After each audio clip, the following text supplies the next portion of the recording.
Good morning साथियों।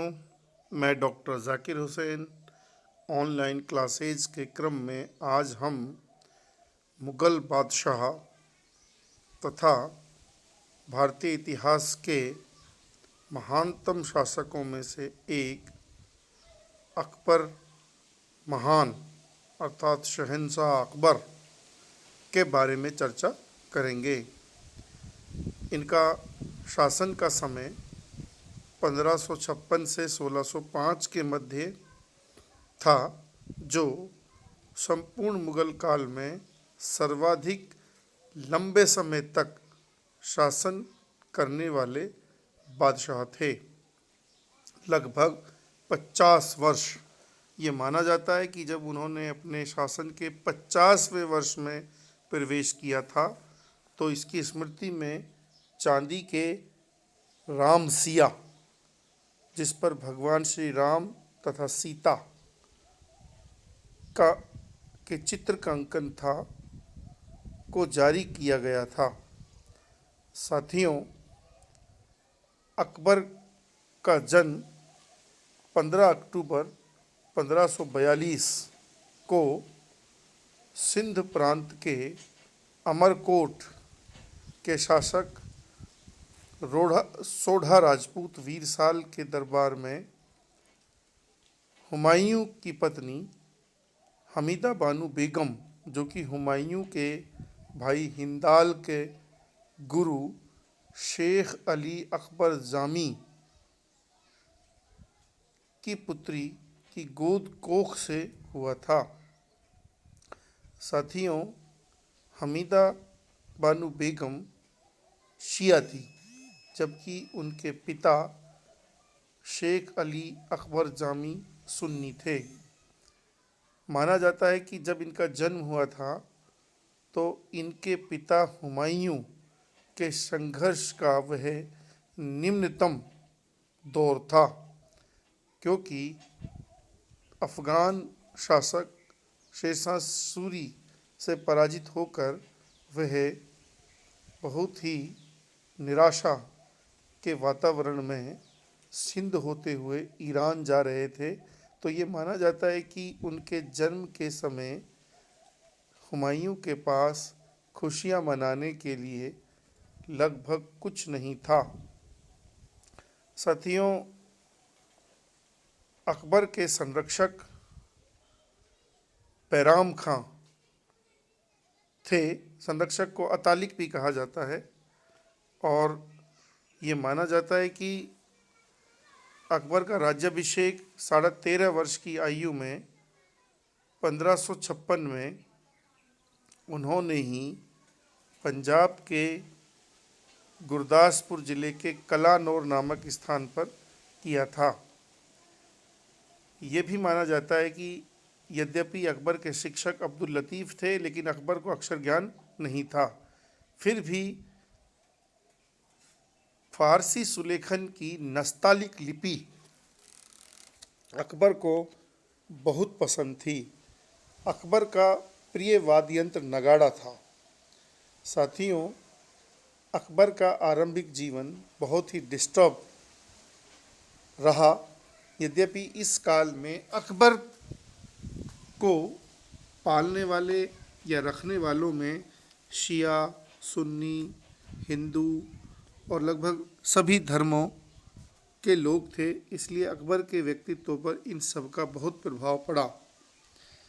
साथियों, राज्याभिषेक के समय अकबर के पास मात्र पंजाब का सीमित क्षेत्र था, क्योंकि अकबर के सौतेले भाई मिर्ज़ा हकीम द्वारा काबुल व कंधार का क्षेत्र अपने अधिकार में कर लिया था।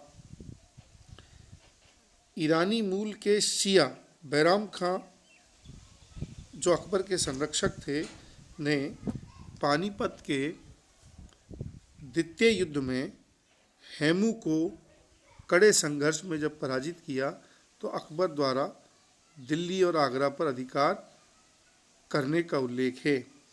और जब उन्होंने बैराम खां ने ये पानीपत का द्वितीय युद्ध जीता, तो इसके एवज में अकबर द्वारा उन्हें वकील अथवा वजीर पद पर नियुक्त करने का उल्लेख है।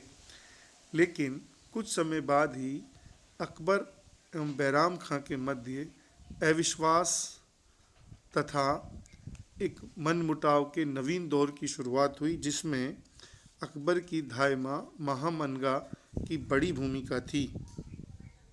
साथियों, इन्हीं परिस्थितियों में जब वह ग्वालियर अभियान पर जा रहे थे तो अकबर के विरुद्ध ये माना जाता है कि बैराम खां ने पंजाब के तिलवाड़ा नामक स्थान पर एक विद्रोह कर दिया, और जिसमें पकड़े जाने पर उन्हें जब अंततः अकबर के समक्ष पेश किया गया तो अकबर ने उनके समक्ष 3 मांगें रखी, जिसमें से तीसरी मांग हज की यात्रा पर जाना था।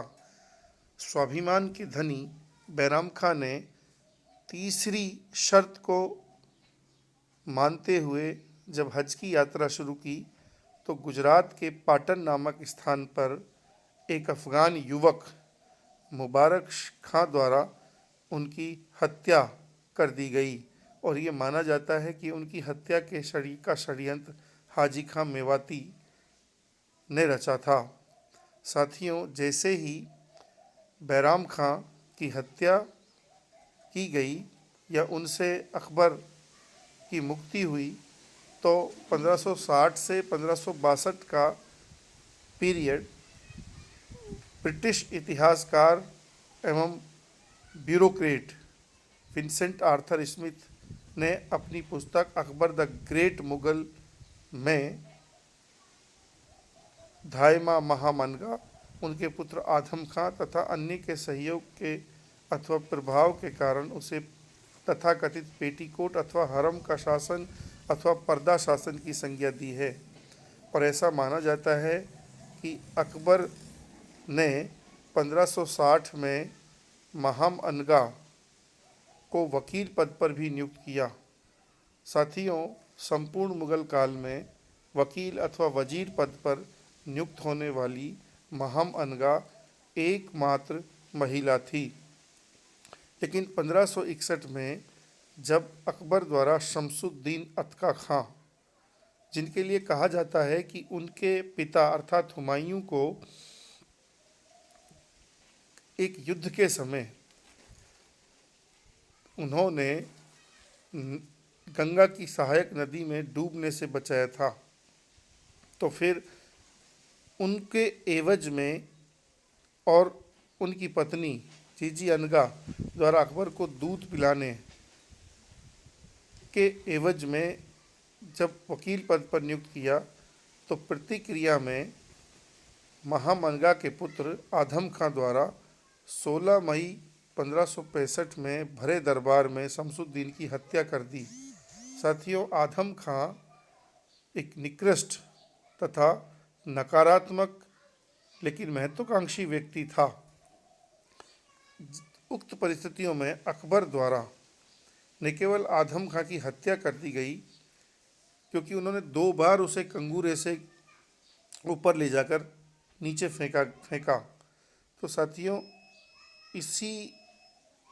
इन्हीं नाजुक परिस्थितियों में अपने पुत्र के मृत्यु शोक में फिर महामनगा भी मर जाती है।